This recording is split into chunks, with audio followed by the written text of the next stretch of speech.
শুধু গান নয়, গানের গল্প, সে ডানা মেলে উড়ে যায় অল্প অল্প একদিন, প্রতিদিন একদিন প্রতিদিন।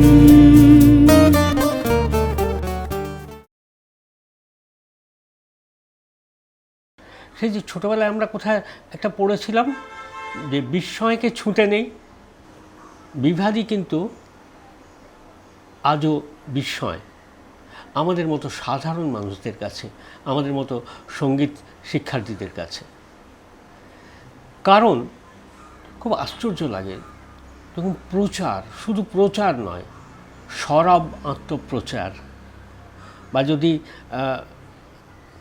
কবির কথা ধার করে বলি, কণ্ঠে যদি গান না আসে করব কোলাহল।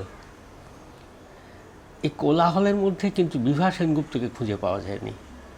তিনি অত্যন্ত স্বকীয়তায় তার নিজের জায়গায় নিজস্বভাবে। আমরা আজকে আসলে বিভাদী আমাদের এই গানটি অনুষ্ঠানের জন্যে যেটা খুব প্রয়োজন, যে আগামী প্রজন্ম এবং বর্তমান প্রজন্ম, আপনিও বর্তমান প্রজন্ম, সেখানে আপনার এই সঙ্গীত যাত্রা, সঙ্গীত জীবনের যে যাত্রা, সেই যাত্রার ইতিহাসটুকু বোধহয় জানার খুব প্রয়োজন আমাদের।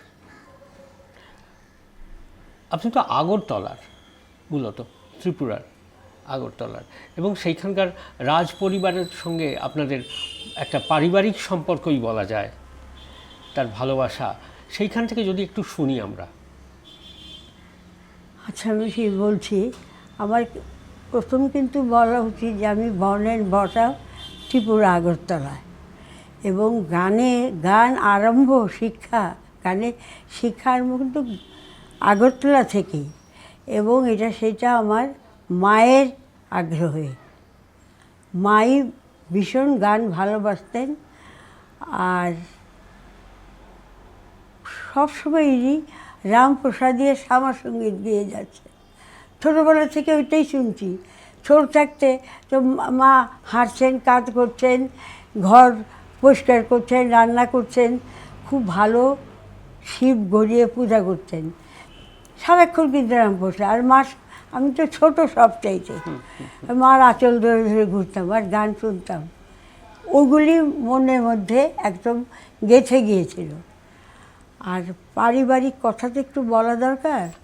আমার বাবা রবীন্দ্রনাথ কাব্য, রবীন্দ্র সাহিত্য, এগুলি নিয়ে আলোচনা করতেন। গান, ব্রাহ্ম সমাজে যেতেন। ব্রাহ্ম সমাজের তুমি তো জানো, উপাসনাতে একটা মস্ত জিনিস, তো ব্রহ্মসঙ্গীত, ধ্রুবদাঙ্গের গান, খেয়ালঙ্গের গান বাবা শুনতেন। তো কিন্তু আমাদের বাড়িতে তো রবীন্দ্রনাথ নেই, এবং তার জন্য দায়ী কিন্তু আমরা না। রবীন্দ্রনাথের গান আগরতলায় চালু ছিল না, কেউই জানত না, রবীন্দ্রনাথ সম্বন্ধে উল্লেখই নেই।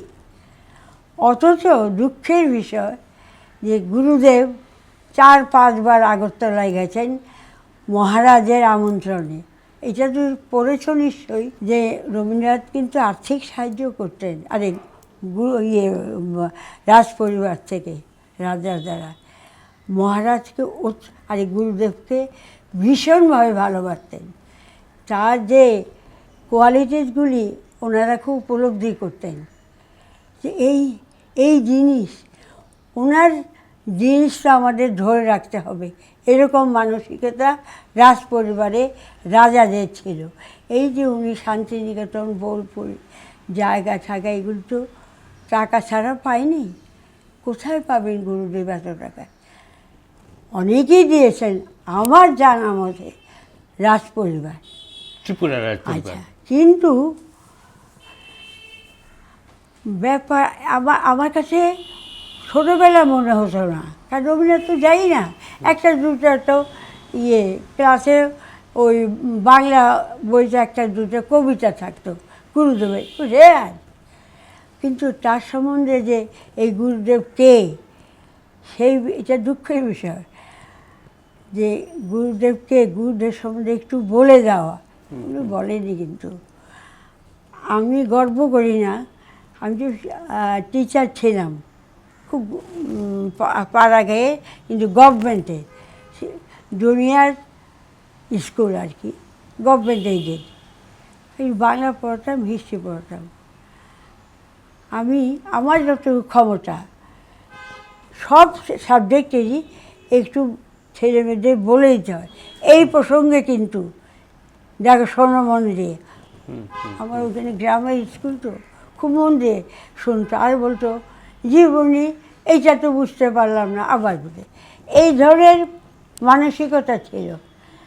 আর গুরুদেবের ক্লাস 8 পর্যন্ত একটা দুইটা কবিতা ছাড়া, তাই আর কি বলতাম, দেখো এটা কিন্তু গুরুদেবকে জানো তো? অনেকে বলতো হ্যাঁ দিদিমণি জানি, আনন্দ হতো, বা রবীন্দ্রনাথ জানি। এই রবীন্দ্রনাথের এই গানটা তো আমাদের প্রেয়ারে করিয়েছে দিদিমণি, কী সুন্দর চিন্তা মনে থাকে। ওইভাবে খুব আস্তে আস্তে রবীন্দ্রনাথকে জানাই। আমি রবীন্দ্রনাথের কি বলবো, তার শান্তিনিকেতন সম্বন্ধে এর বেশি তোমরা নিতে পারবে না। গুরুদেবকে, তার সাহিত্য, এই যে আজকে তোমরা কবিতা, তারপর এই গুরুদেবের একটু, কিন্তু এই সমস্ত জিনিস আলোচনা আমাদের ক্লাসে, কাজে গুরুদেব সম্বন্ধে কোনো নেই। গুরুদেব গান তো দূরের কথা।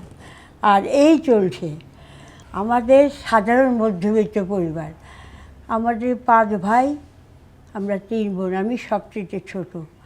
আর আমার দাদা পলিটিক্যাল সাফারার। আমার জন্মের আগেই, একটু শর্টে বলি কারণ এইটা তো সেই অনুশীলন সমিতির, হ্যাঁ, উনি যে বেরিয়েছেন আমার জন্মের আগেই, এই আলিপুর সেন্ট্রাল জেল 7 বছর, দমদম 3 বছর, আরও বাইরে সব মিলে 14 বছর জেলে ছিলেন। কাজেই দাদার সম্বন্ধে আমাদের ছিল না। মা যে কাঁদতেন আমাদের সামনে না, ভীষণ ডিগনিফাইড মহিলা ছিলেন। আচ্ছা, তারপরে আর দাদাদের গলা কিন্তু ভালো ছিল, কিন্তু এটা সম্ভব ছিল না আগের দিনের। এখনও তোমাদের পরিবারে আগে কি পড়াশোনাটা করুক আগে, কেন? এদের চিন্তা কি যে একটা যদি কিছু ডিগ্রি বা ডিপ্লোমা না পায়, চাকরি বাড়ি খাবে কি, এই চিন্তা গার্জিয়ানদের। আবার তারপরে আর গান শেখানোর ক্ষমতা থাকে না মধ্যবিত্ত আর কোনো ইচ্ছেও ছিল না। কিন্তু এই যে আমার গান, আজকে আমি এখানে এসেছি, মূলে কিন্তু মা। তারপর গুরুদের কথা বলবো।